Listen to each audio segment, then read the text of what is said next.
Il y a presque 20 ans, le samedi 4 décembre 2004, nous organisions au musée des moulages de l'hôpital Saint-Louis un colloque intitulé « L'obésité et l'obèse, approche médicale et psychanalytique ».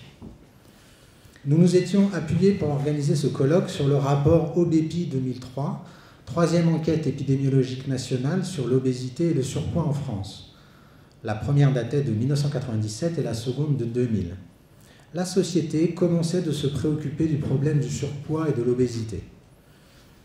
Durant ce colloque, Fernando de Amorim avait présenté longuement la cartographie du RPH établie par ses soins et le docteur Jean-Philippe Blanche nous avait présenté les différents types d'interventions chirurgicales qui existaient à l'époque. La pose d'un anneau gastrique ou d'un ballon gonflable dans l'estomac et le bypass dont c'était les débuts en particulier. Les différents intervenants avaient signalé l'inquiétude quant à l'avenir et à l'augmentation des cas d'obésité dans la société française. Quelques chiffres sur la situation actuelle relative au surpoids et à l'obésité en France. Le rapport OBEPI 2020 a fait son enquête auprès de 11 827 personnes, 2 229 mineurs et 9 598 majeurs.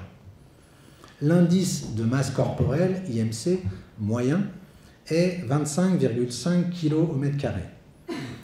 La prévalence de l'obésité, IMC, donc indice de masse corporelle supérieur à 30 kg par mètre carré, est de 17%. Il était de 15% en 2012, ce qui représente une augmentation de 13% en 8 ans. Mais cette prévalence était de 8,5% en 1997. Elle a donc doublé en 25 ans. L'obésité massive ou morbide, donc indice de masse corporelle supérieur à 40, est de 2%. Elle était de 1,2% en 2012, ce qui représente une augmentation de 66% en 8 ans. Il y a 2,5 millions de Français dont l'IMC est supérieur à 35 kg par mètre carré.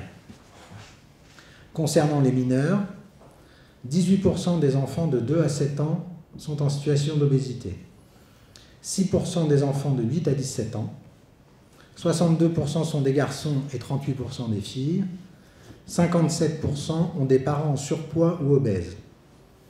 75% des enfants en surpoids ou en obésité sont issus des catégories populaires et inactives, ouvriers, employés, chômeurs, hommes, femmes au foyer. Il me semble important de donner ces chiffres qui rendent compte d'une réalité sociale et médicale de grande ampleur. L'évolution des 20 dernières années s'est évidemment répercutée sur la pratique chirurgicale concernant les patients obèses. La revue du praticien a publié en 2021 un dossier complet sur la chirurgie bariatrique très intéressant. Vous le trouverez sans difficulté sur Internet. Voilà quelques chiffres relatifs à la chirurgie de l'obésité en France. Le nombre d'interventions a été multiplié par plus de 20, passant de 2800 en 1997 à 59 300 en 2016. Le taux d'hospitalisation est passé de 0,5 à 8,9 séjours pour 10 000 personnes. Plus de 80% des patients opérés sont des femmes. L'âge moyen est de 41,6 ans. Elles avaient entre 25 et 54 ans.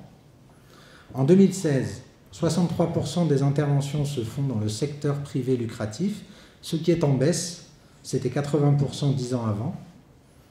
15% dans les centres hospitaliers régionaux, 17% dans les centres hospitaliers publics et 5% dans le secteur privé non lucratif. Pour finir avec ces chiffres relatifs à la chirurgie, une étude s'est intéressée aux évolutions post-opératoires sur 10 ans, en comparant 4 approches chirurgicales différentes: le bypass gastrique, qui consiste à réduire le parcours des aliments par l'intestin, c'est une opération irréversible; le cerclage gastrique, qui consiste à poser un anneau qui réduit la taille de l'estomac. Cette opération est réversible, mais a de nombreux inconvénients. Elle entraîne régulièrement des réopérations. La gastrectomie en manchon, ou sleeve, qui consiste à réduire la taille de l'estomac de façon définitive, et la diversion bilio-pancréatique, plus récente et encore peu utilisée. L'étude montre plusieurs résultats que je vais synthétiser rapidement. La cohorte de patients suivis sur 10 ans n'est pas très grande. par rapport au nombre de patients opérés initialement. Beaucoup de patients arrêtent d'être suivis assez rapidement après l'opération. Pour ceux qui continuent d'être suivis régulièrement, un phénomène intéressant est à souligner. La perte de poids maximum est atteinte entre 1 et 2 ans après l'opération. Après cela, les patients, quelle que soit la technique chirurgicale utilisée, reprennent du poids.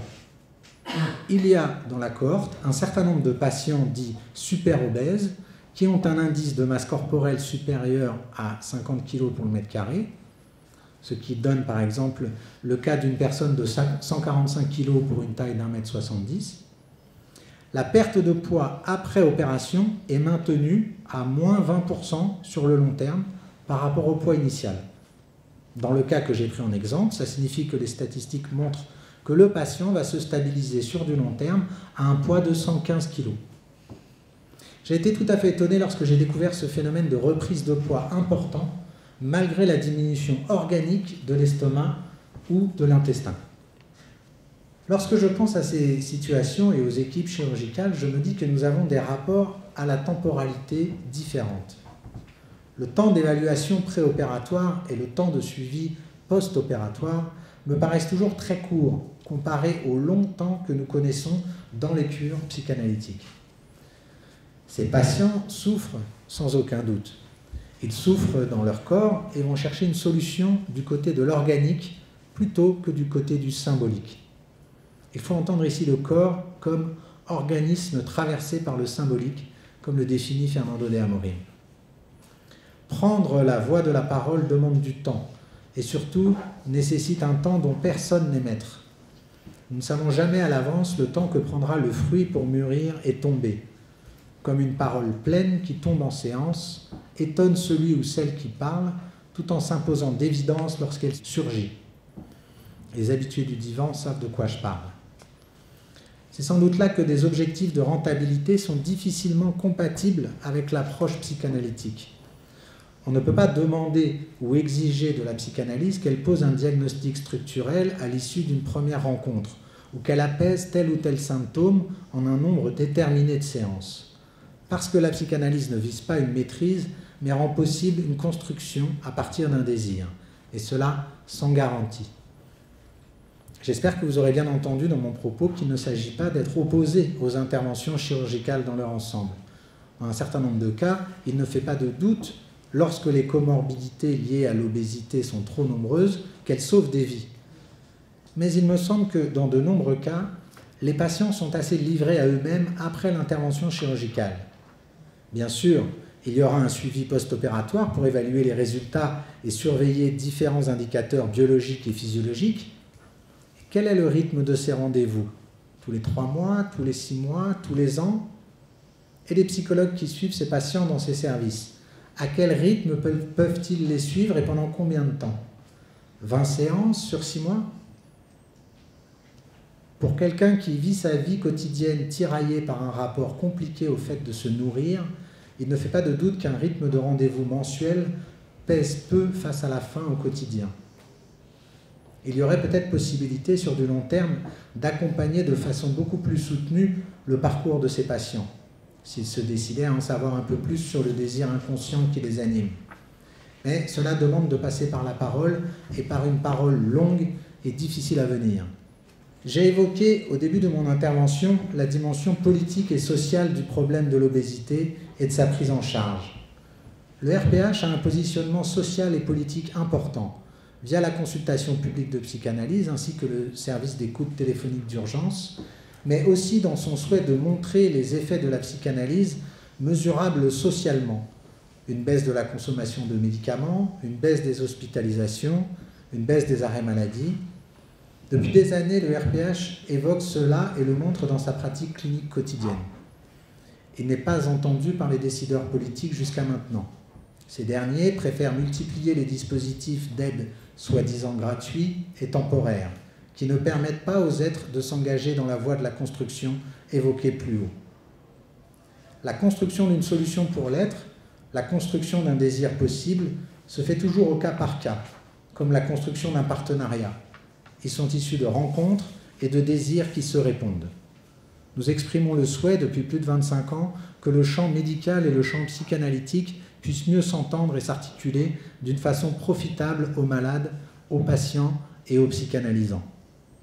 Pour conclure, je laisserai la parole à Jean-Philippe Blanche qui, lors de son intervention au colloque sur l'obésité de 2004, nous avait dit « J'ai tendance à considérer que la nourriture pour les grands obèses, c'est une drogue dure et que c'est la seule drogue dure dont on ne peut pas se passer pour le traitement puisqu'il faut continuer à manger.